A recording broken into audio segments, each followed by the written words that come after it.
Hello and welcome to the Andrew Eborn Show, and I am delighted that my guest today is another Andrew Simmo Simpson. How are you doing, Andrew?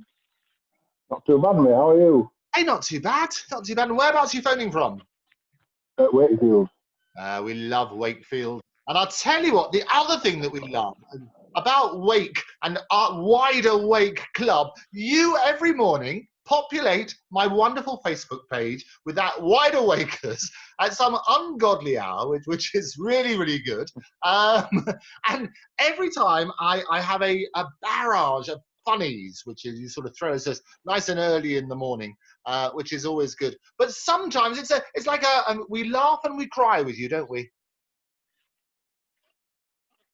We do. Yeah, it's sometimes I get down in dumps a bit. I've spent 23 years as a professional magician working all over Europe and that. And sometimes I get down and that I end up with depression, I end up with stage fright and losing my career as an entertainer. But I try to make people laugh. That's my thing. Well, I think you certainly, well, you do both, is the honest answer. And you come up with some fantastic, and there's lots of laughs in there. But let's start, I mean, before we look at that in depth, I mean, you are not only an entertainer, but also what I love, a chocolatier. And we've had a lot of chocolatiers on the show. How did that start? It started as a bit of fun. I started wanting to slow down with entertaining. We owned a retro sweet shop, me and my missus.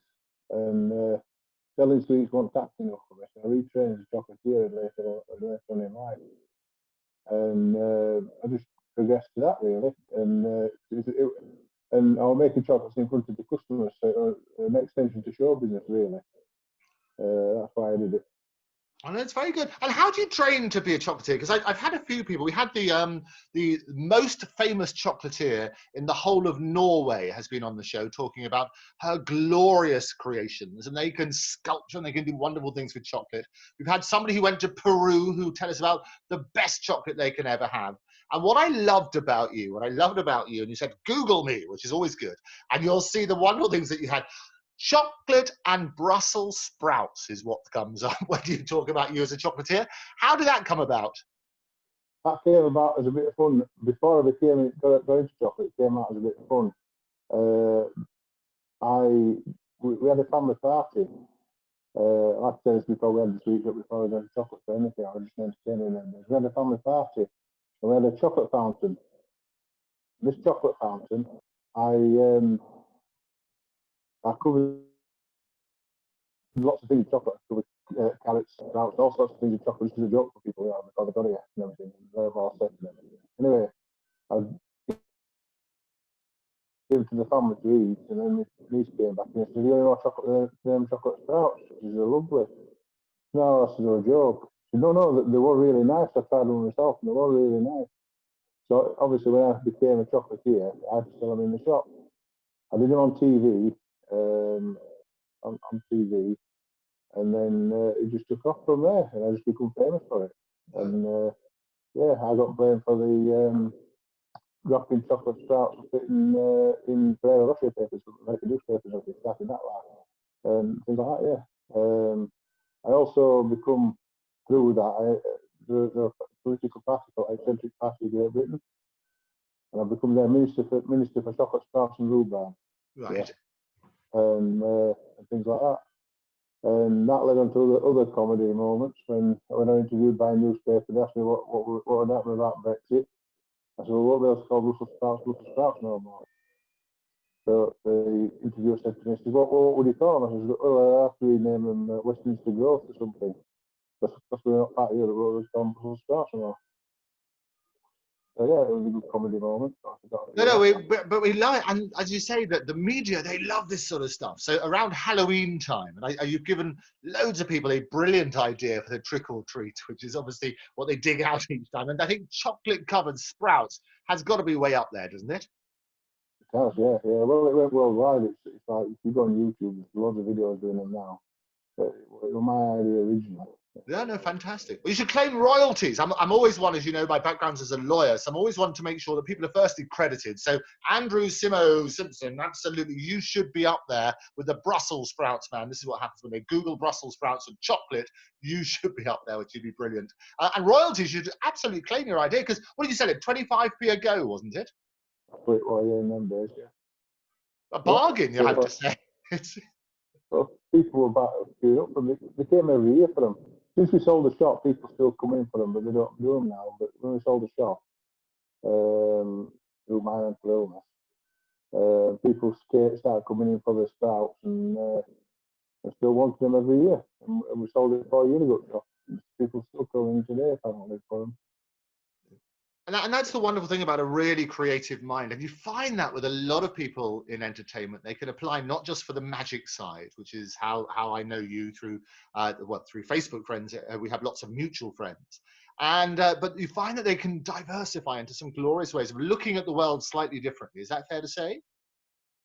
That's true, yeah. Well, you look at the world differently to other people. The thing is with magic, you've got to, like I say, you've got to put wool over people's eyes with magic. And to do that, you've got to sort of like understand people's thinkings and ways of thinking and things like that. You know, and it's funny you mentioned legal, because the best ones to entertain the magic, solicitors, they're the ones that really do believe in magic. And Yeah, I think that's right. Those who are believers, and I think a lot of performers, they should always remember before they go on this wonderful road with magic, the joy that they had the first time they saw a bit of magic and genuinely believed. mm-hmm. Yeah, that's it. The very first trick I learned was Professor Nightmare, which is 3 pieces of rope and you make them all the same size. You start with 3 different sizes of rope and you make them. I still perform it today. That's the perform magic, and it's the most basic trick. It's in every magic set doing it. Still baffles people. No, Very brilliant. easy to learn. And it's wonderful that you can apply that sort of skill set to both your chocolatier work and also your performance work as well. And tell me about the Guinness World Book of Records. And I've worked with them. We did lots of their with their videos. We did a sort of video bank for them originally. Tell me how you got involved with them. Well, one thing that are pretty unique when I used to do modelling balloons, I was well known for modelling balloons, making all sorts of sculptures out of modelling balloons. And I used to blow them all up myself. Now, I don't know if you ever tried blowing a modelling balloon up. I don't recommend it. Oh, I have. There's a technique you have to use, otherwise you get a double hernia with every balloon dog, don't you? It's kind of good. Certainly is. So basically, what happened was, I was pretty unique. People used to say, "Oh, you're on the Guinness Book of Records." Now I go to the Guinness Book of Records and things like that. So I did. I blew 360 in an hour. 360? 1 hour. Good heavens. All in their own lungs. And but then an American guy nicked the record. The guy said he was going to go out and get every balloon record going, right? And he went and broke my record, and he did 650 an hour, which is cheating somewhere. I think I know what he's done, but I can't prove it. What do you reckon he's done? I think he's pre-stretched the balloons, so they're easy to blow. No, I see. Been blown down, blown up, let down, blown up, let down, blown up, let down, and So then there's less resistance. Yeah, correct. Yeah, so you have to blow it up. It's with your lungs. You're not using one of these pumps. Oh, no. And you can do 360 in an hour. I used to be able to, yeah, I couldn't now. Good. How did you feel afterwards? All right.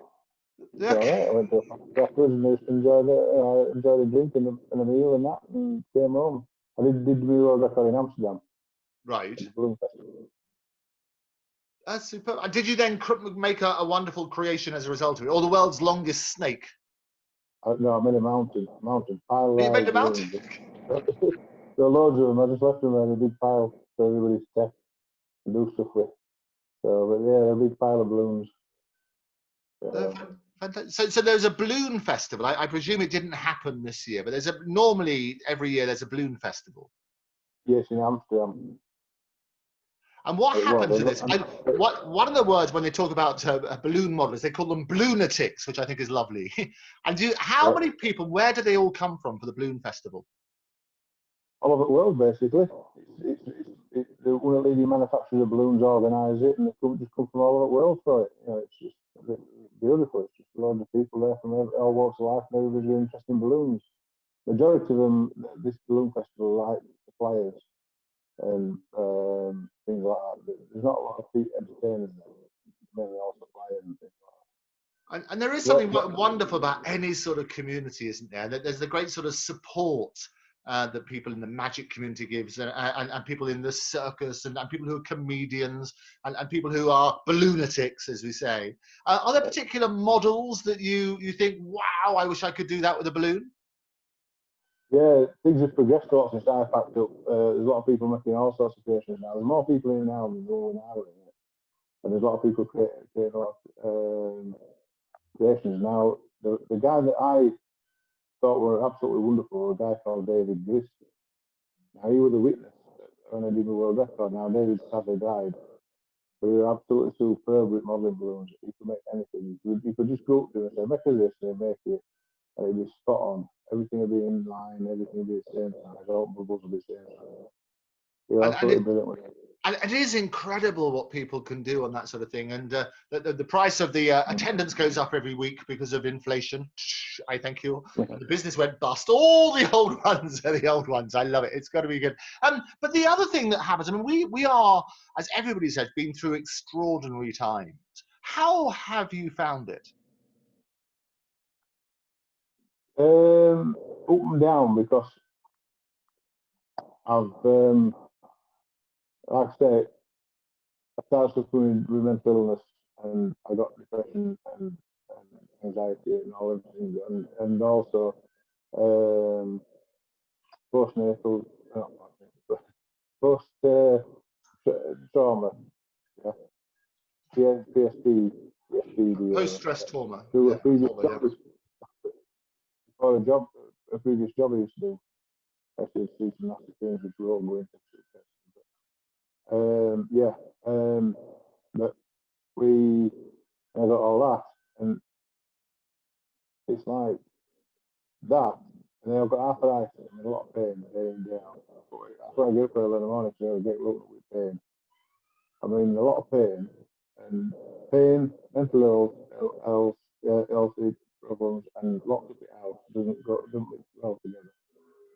And there's times when I do consider, not being pleasant to myself, if you know what I'm trying to say. Yeah, and I think this is what we find very brave, and you've probably seen a number of people on the show, is that it's people get a lot of comfort, if you like, from firstly realizing they're not alone.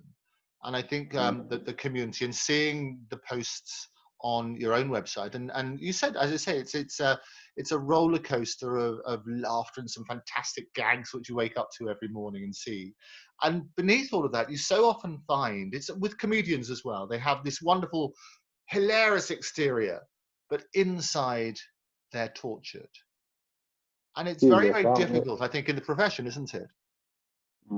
Tears of a clown. It's like, and there you've got, there's a lot of entertainers out there that suffer from depression and things like that, because everybody thinks your life's wonderful. You're going out there making people laugh, you're earning a few quid, but they think, if you went out and did a kids' party or did something for 80 quid, they think you do 80 quid an hour. You know what I mean? And you do 80 quid an hour, but it might only be once or twice a week. That's 160 quid for 2 hours work, but that's all you're going to earn that week. And you've got all the expenses on that. You don't charge expenses, you've got all the fuel, you've got running your vehicles, you've got everything else on it, you know what I mean? And it can get quite depressing, but there again, and it can get also very difficult to survive, basically. Survival ways. You don't earn any, there's not many entertainers that earn big bucks, other than like the big names and things like that. But when I used to get on stage, I used to get on stage, and this is my motto. This is what I used to think to myself. I used to think, laughter is music from the heart, right? music from the heart. It's genuine, it's real, it's there. Music from the heart. Now, when I was on stage, I was making people laugh, which I did all from start to finish. It was non-stop laughter on my show. When I was making people laugh, I was the what's the word I'm looking for? I created that music. I was the composer of that music, which is music was laughter from the heart. You know what I mean? That was my motto. That's what kept me going, even through the dark times. You know what I mean? That's what kept me going. So I used to entertain hospitals and do kids wards and do all these things and things like that. And I used to do some sad things, but it was the laughter that kept me going. It was the laughter that got me through these bad things, things like that. The laughter is music from the heart, and that's what used to keep me going. You know what I mean? But then I lost that laughter in the heart and things like that. So that's why I started entering on Facebook. It's another way, like you said, being creative. It's another creative thing of being entertaining. Yeah, I enjoy seeing things. There's things that don't make me laugh, but they make other people laugh. And it's seeing other people's reactions as well. For example, I might put a gag up. I don't think it's really funny, but I think, well, the audience will like that. You're part of it, the audience. And I'll put it up. And seeing people's reactions to these gags, thinking, well, they're finding them funny and I don't find it funny. You know, it's just an experiment, some of it. Yeah, and I push it to limits, as you probably know, with some of the things. I'm not easily offending myself. And the majority of people on my Facebook account aren't offended. I mean, it's very, very rare I get somebody complaining. I do get people complaining now and again. But I try to push everything to boundaries. That's why I get banned now and again on Facebook. Get 30-day bans and that. If I go quiet, I get them on 30-day ban. But, I've been for I try to push the limits and that. Yeah, I know it's George Carling who said the secret of comedy is to find out where the line is and to go beyond it. So you're always going to. What I loved is when you on your actual webpage you have an attention. This is like a warning sign. Attention! My posts are meant for people who have a sense of humour, an appreciation of sarcasm, and who wear panties that don't get easily into a wad. I mean, it's good. It's good advice, isn't it? It is very good advice. It's like anything else at the end of the day. It's quite funny. Comedy's a great tool to have. I mean, like, there's so much sadness in this world. I mean, and I've seen it from the sad side with me depression and things like that. I've seen it from the bad side, and things like that. And then I just try to make other people. I don't want people to go into the same state as I would mentally. I mean, I know people got problems same as everybody else, and people struggling with the lockdown and things like that. But a lot of feedback I get from people is my gags have got people through the lockdown. You mean? It's got people through the lockdown. Yeah, and I think it is. It's been a great help, I know, from lots of people. And I see the feedback from the posts that you had. And clearly there's a lot of love and admiration and support for you and your wonderful sense of humor. But as you say, you're also, fortunately, somebody who wears their heart on their sleeve, because sometimes social media, people, there's the bad side of social media and it permeates everybody's life and can be very, very negative. But there's also a positive side. And sometimes people can use it for a cry for help. Yeah. And some of your posts have been quite dark. And fortunately, I mean, you've expressed, because lots of people then have an opportunity to say, look, you are loved and supported and we're here for you. Talk to me about that when you decide to share some of your experiences on Facebook with the dark times as well. What's going on in your mind when you make those posts? I don't know. It's just, I don't want to go too much into it because it upsets me, but I was interfered with as a kid. Yeah. I was sexually abused as a child. And the guy who sexually abused me, we got into court. And he died just before his court appearance. So I didn't see justice done, things like that. And I feel bitter about it. And things like that. There's lots of things going off in my head that I can't control, I struggle to control. So I need to basically deal with them You know what I mean? And sometimes dealing with them is with my thoughts. You know what I mean? I don't think, even though sometimes I talk about hurting myself, I don't think I ever will, because one of the previous jobs I used to do, I've cleaned up after suicides. Yeah. And that's one of the reasons why my head's like it is, because I couldn't cope with it. And it's not a pretty sight. I wouldn't want to put nobody in that situation. You know what I mean? I wouldn't want to put nobody in that situation. So I've always got that in my mind to stop me. So it's like a safety net. So if I ever got too dark and I felt like I was going to do something, that springs to mind what it's done to me. And I wouldn't want to do that to anybody. You know what I mean? I'm a nice bloke. I wouldn't want to hurt anybody. And because I've seen the dark side of suicide, and I've been out there and cleaning it up and looking after it, sorting people out and things like that. That's why I don't want to go too far to be.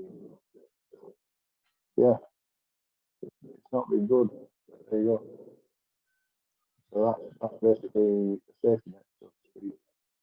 And I think what's helpful, and I'm sure you saw from all the messages of support and love for you, is that when you were going through those very dark times, people were saying, look, you mean a lot to them. You mean a lot to their lives. You've made them smile. You've made them laugh.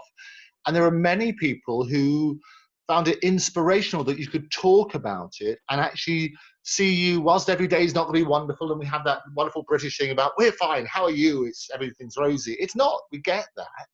And I think there are times when people do suffer tremendously with depression, and they do have, as you say, suicidal thoughts.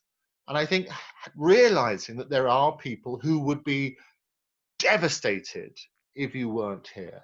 There is a lot of love and support, and having people able to talk and share their experiences is itself not only very brave, but inspirational and can help save others. Yeah. Well, yeah, because have you heard of a thing called Andy's Man's Club? Yeah. Well, I'm not very good with. I support Andy's Man's Club. I buy all stuff, merchandise, and things like that. I've got the side over to show you. I've been to a couple of meetings and things like that, but I struggle with other people's stuff. You know, it's like if I go to a meeting and people are talking about their problems, I take it on board. I struggle to think, you know, I can't walk away from it. I struggle to walk away from it. So it's like to get on board. My mind starts going off at a tangent, so to speak. You know what I mean? And I struggle to take on other people's stuff. So that type of meeting isn't very good for me. You know what I mean? But they are do some great work. I've got friends who go these meetings, and they get a lot from it. You know what I mean? Sadly, it's not me. It's not my thing. I struggle with other people's stuff. I tend to take it on board, and them sort of meetings are okay if you walk away and not forget about other people's stuff. I struggle with it. You understand where I'm coming from? Yeah, and I think the key is that sort of understanding about the support and love that is there, because I think the more that people don't feel alone, because a lot of people feel very desperate because they feel alone. They feel as though they're the only people who are in that situation, and they don't have support, and nobody understands, and you have isolation and so on and so forth. I think having that support through social media is very, very powerful. And if you're, what sort of coping mechanism? I'm sorry, Andrew? I'm still going to phone, it's running out of power. Are you running out of power? Okay, look, we'll take a little break. Here we are. You're going to put the cord in. Okay, I'll let you. Yeah, you're all right. Are you all right? Okay, you've got the power. There you go. That's even better. You get an even better camera angle now. It's like this is like a professional thing. It's good. We're there. It's got to be good. But what I was saying, Andrew, it's very powerful to people to realize that they're not alone, because a lot of people go through these struggles, as I say, especially in the media side. And I set up something called canned laughter. It's okay not to be okay, where it's getting people in the profession who have their own challenge. There are lots of people who have challenges, and I think shining a spotlight on giving people an ability to talk about it. And there is a lot of help and resources out there. People get courage, if you like, hearing somebody else's story and saying, okay, this is the sort of coping mechanisms that they've had during these very dark times. So from your own point of view, I mean, humor's a big part of your life. You're a great comic. You're a great curator, if you like, of comedy. I mean, that's what I always look forward to your posts at crazy o'clock in the morning, and I wake up to those, which is your wide awake club, as I say. What other coping mechanisms do you yourself have? Wife, I've got my grandson, my daughter, my son. Yeah, I've got lots of things around me that I think about. And, you know, it's like my mother died in 2016. It doesn't sound, you know, but like this week I've thought not every day I've thought that. I can't, you know, and I don't know I don't know what it is, but there's something in the back of my mind that thinks that she's there for a reason at the moment. Because I've been through that patch, you know, and it's comforting, even though, you know, she's not actually there. It's comforting to have her in the head, and I don't know if it's playing tricks with me or what. I don't know what it is, but can't put my finger on it. But yeah, another inspiration I've got now. Have you got Twitter? Flickr. Oh, here we are. So, We've just lost you for a moment. We're gonna come back to you, Andrew. I think we've lost your connection, but I will come back to you after this little break. Thank you for joining us. We'll be back with Andrew Simpson straight after this.